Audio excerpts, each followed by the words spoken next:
श्री स्वामी समर्थ महाराज मित्रों, श्री विद्यापीठम में आप सभी साधुओं का स्वागत है। योगिनी हृदय नाम का एक ग्रंथ श्री विद्या के साधना के पद्धति में मिलता है। उसे दीपिका भाषानुवाद भी कहा जाता है। श्री विद्या में जब आपका पीएचडी स्तर का मास्टर लेवल का स्टडी करने के लिए आप आगे बढ़ते हो, तब आपको सौंदर्य लहरी और योगिनी हृदयम ये ग्रंथ जो है ये रेफर करने के लिए या उसकी स्टडी सिखाई जाती है। देखो, श्री विद्या में सिर्फ मंत्र नहीं है कि मंत्र मिला फिर जाप करना है, या फिर श्री यंत्र 25,000 का खरीद लिया, घर में कुंकुमार्चन करने के लिए रखा गया, तो उसे इस तरह से कुछ श्री विद्या कही ही नहीं जाती। श्री विद्या में क्या कहा है? सबसे श्रेष्ठ विद्या। तो विद्या कैसे मिलेगी आपको? थोड़ी मंत्रों के चांट करने से देवी आकर ये सब ज्ञान देगी। तो विद्या जो है वो ग्रहण करनी पड़ती है, गुरु के साथ बात करके, गुरु के सानिध्य में बैठ के, वो सब बात करके सब समझ के लेना पड़ता है। श्री विद्या मतलब सबसे श्रेष्ठ विद्या, और इसमें मास्टर लेवल का जो नॉलेज का ग्रंथ है वो है योगिनी हृदय। इसका फर्स्ट पेज जो है मैंने आपके सामने प्रस्तुत किया है। अगर आप फर्स्ट पेज की व्याख्या देखेंगे, और इस योगिनी हृदय में चक्र संकेत, पूजा संकेत ऐसे विभाग है, जिसमें पीएचडी स्तर का एक अभ्यास है, श्री यंत्र का अभ्यास है, श्री विद्या, ललिता त्रिपुर सुंदरी का अभ्यास है। इस तरह से अत्यंत सूक्ष्म अभ्यास इसमें लिखा गया है। भाषा इसकी जो है वो अवघड़ जड़ भाषा है, कठिन भाषा है, पढ़ने के लिए भी कठिन भाषा है, समझने के लिए भी कठिन भाषा है।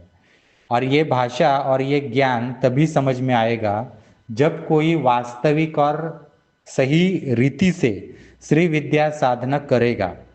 अब सही श्री विद्या साधना की रीति कौन सी है? तो ऐसा कोई मंत्र लेकर जाप करना वो रीति नहीं है। क्रम है, महागणपति, मातंगी, वराही, बाला, पंचदशी, ललिता त्रिपुर सुंदरी की दीक्षा, जो नवावर्ण पूजन के साथ आती है। ये 3 से 5 साल उसको जीवन के डालने पड़ते हैं। एक एक साल एक एक साधना को चला जाता है। रोजाना ये साधनाएं करनी पड़ती है।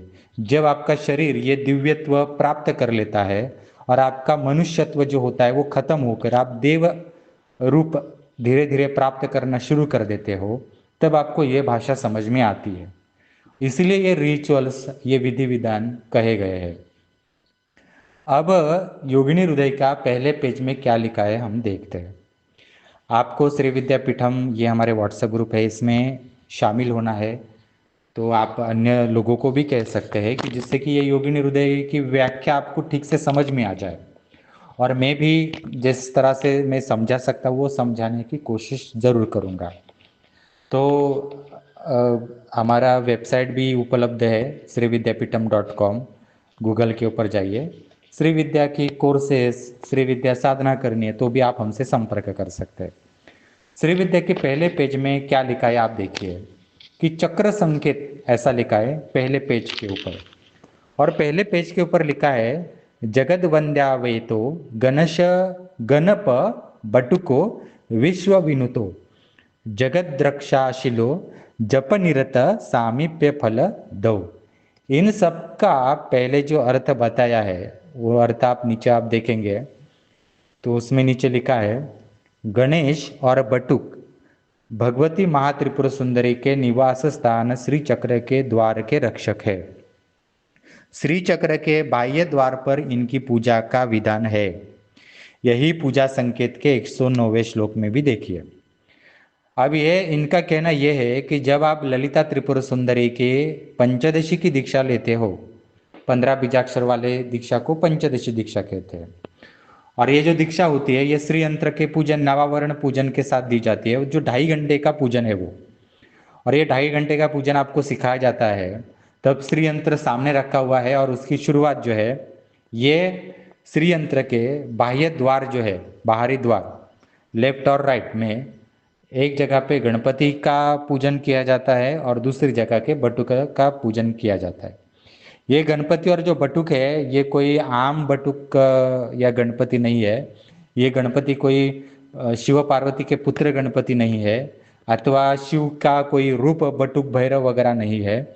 ये ललिता त्रिपुर सुंदरी के बटुक और गणेश है। महागणपति के एक अलग विषय है, परंतु ये गणपति क्षेत्रपाल के रूप में इनका नाम अलग है। देखिए, गणपति ये एक प्रजाति है, एक समाज है, एक जाति है। बटुक भैरव भी एक समाज है, तो उसमें उनके नाम अलग अलग होते हैं। अब ये सारे लोगों को समझ में नहीं आएगा, इसलिए उन्होंने सीधा उस समाज का एक मेन नाम दे दिया गणेश, और बटुक श्री चक्र के द्वार के रक्षक है और दोनों की प्रथम पूजा का विधान है। यहाँ पर जो गणेश क्षेत्रपाल बताया गया है, वो पर्टिकुलरली उसके उतने हाथ हो गए, उसके वो आयुध हो गए, और वो क्षेत्रपाल के गिनती में आने वाला गणपति है। ये गणपति शिव पार्वती गणपति से अलग है, ये गणपति महागणपति से अलग है, और उसका एक स्पेशलाइजेशन, कुछ अलग नॉलेज होगा जो क्षेत्रपाल के लिए जरूरी है, वो सब वहाँ पे होगा। आगे आगे लिखा है कि वहाँ आप देखेंगे कि मुद्रित पुस्तक के इस पाठ को केवल मातृका का समर्थन मिलता है। आगे लिखा है, थोड़ा आप नीचे पढ़ते पढ़ते आएंगे तो कहा है, जैसे राज दरबार में पहुंचा देना द्वारपाल का कार्य है, उसी तरह भगवती महात्रिपुर सुंदरी का सानिध्य, सामीप्य अथवा सानिध्य देवी के पास प्राप्त करने के लिए गणेश और बटुक इनके प्रसाद की आवश्यकता चाहिए, इसलिए इन दोनों का पूजन आवश्यक है। इसलिए मित्रों, श्री विद्या साधना में पहली दीक्षा जो होती है महागणपति दीक्षा होती है। ललिता और उनके पति कामेश्वर, इन दोनों का प्रथम पुत्र महागणपति, ये श्री गणेशा महागणपति से करना पड़ता है। श्री विद्या का बगलामुखी का भी श्री गणेशा हरिद्रा गणपति से करना पड़ता है, तब जाके उसकी शुरुआत होती है। और ये महागणपति साधना कम से कम 8-10 महीने ये लगातार करती रहनी पड़ती है। वो ब्लड में वो एनर्जी चलनी चाहिए और घुलनी चाहिए, और ब्लड में, अपने हड्डियों में, आंखों की रेटिना में, डीएनए में अंदर जो पूर्वजों के दोष है वो निकालने के लिए आपको 8-10 महीने देने पड़ते हैं, और उस रेगुलरली वो रिचुअल साधना करनी बहुत आवश्यक है।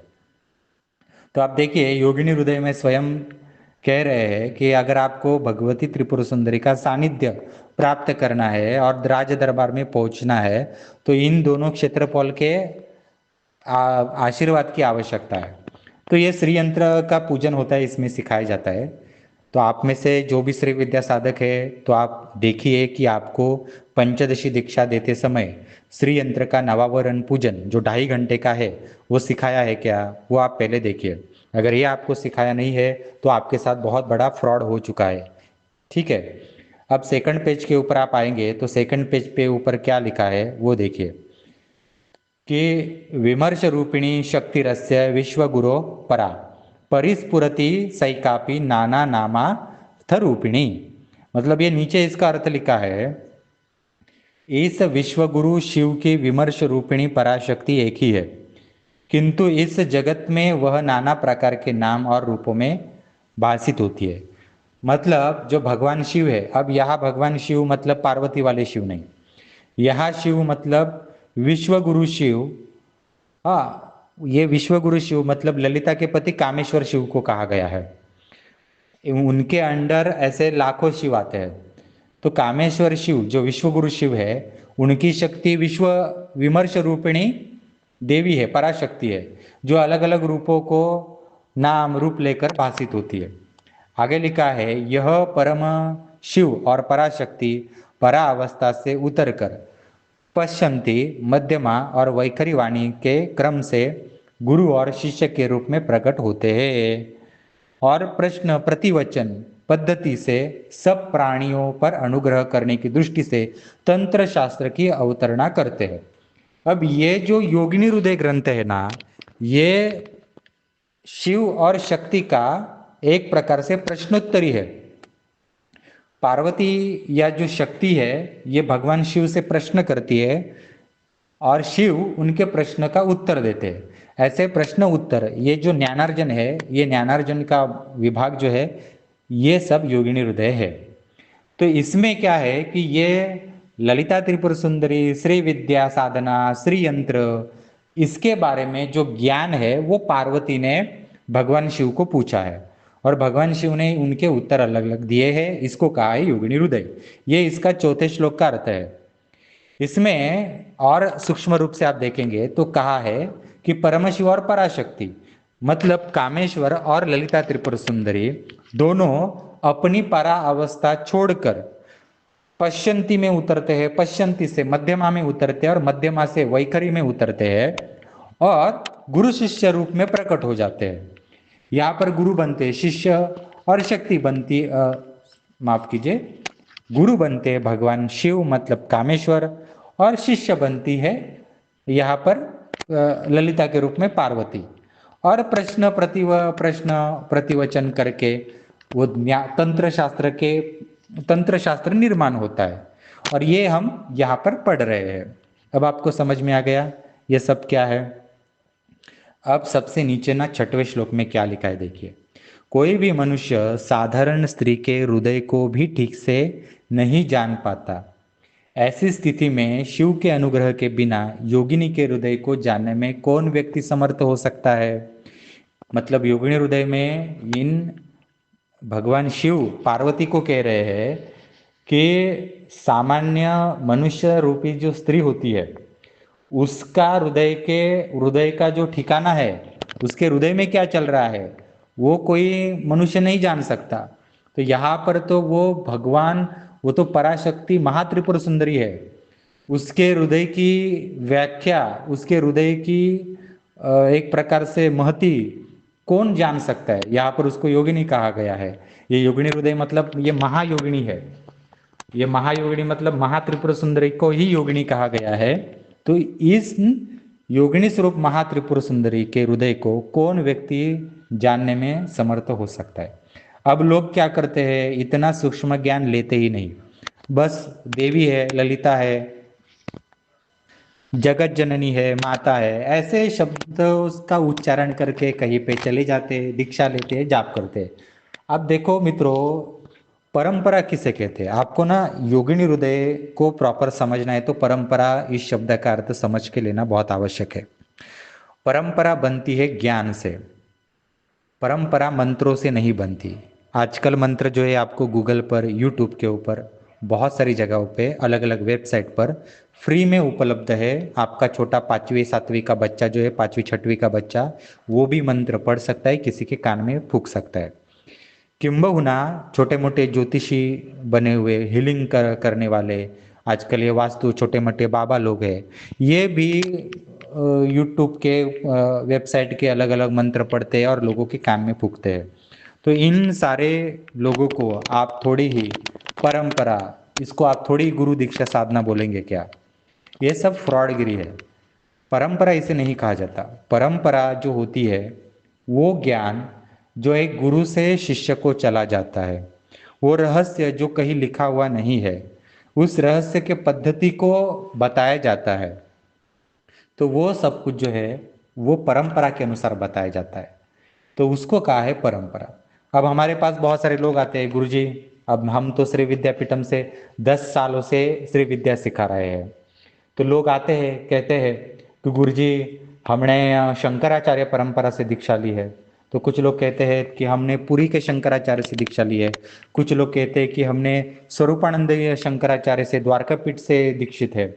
तो हम उनसे पूछते हैं कि अगर आप शंकराचार्य के परंपरा से दीक्षित है तो शंकराचार्य उनकी परंपरा में श्री यंत्र की नवावरण पूजन करते हैं, जिसमें दश मुद्रा सिखाते हैं, 99 कलाएं विशेषज्ञ मंडल में स्थापित करते हैं, काम कला त्रिकोण की स्थापना करते हैं, समानार्घ्य विशेषज्ञ मंडल की स्थापना करते हैं, 44 स्तंभ मंडप की स्थापना करते हैं, 64 उपचार करते हैं। तो ये सब 2.5 घंटे का पूजन आपको सिखाया क्या।